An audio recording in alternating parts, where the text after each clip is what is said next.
Parallel pathway program எனப்படும் இருதய அறுவை சிகிச்சையில் முதுகலை பயிற்சியை பூமிபுத்ரா அல்லாத மாணவர்களுக்கு திறந்து விடுவதும் மற்றும் மாரா தொழில்நுட்ப பல்கலைக்கழகத்தை பூமிபுத்ரா அல்லாதவர்களுக்கு திறப்பதும் இரண்டு வெவ்வேறு சிக்கல்கள் என்று உயர்கல்வி அமைச்சர் Datuk Seri doctor Zambry Abdul Kadir தெரிவித்திருக்கிறார்.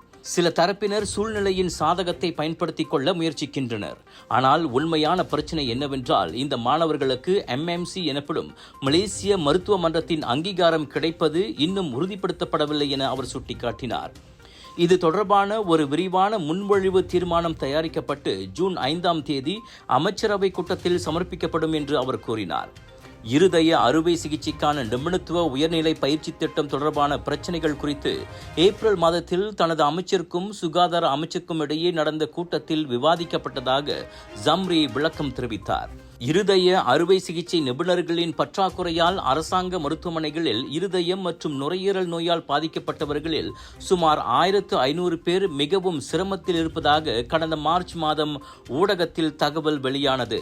தற்போது சுகாதார அமைச்சில் 14 இருதய நிபுணர்கள் மட்டுமே பணியாற்றி வருவதாக கடந்த மார்ச் மாதம் ஜுல்கிஃப்லி மக்களவையில் கூறியிருந்தார். எடின்பராவிலுள்ள ராயல் காலேஜ் ஆஃப் சர்ஜன்ஸ் கல்லூரியில் இருதய அறுவை சிகிச்சை பயில்வதற்காக அரசாங்கம் அனுப்பிய மலேசிய பட்டதாரிகள் இங்கு பணியாற்ற முடியவில்லை. அவர்களது கல்வியை மலேசிய மருத்துவ மன்றம் அங்கீகரிக்காததே இதற்கான காரணம் என ஜம்ரி விவரித்தார்.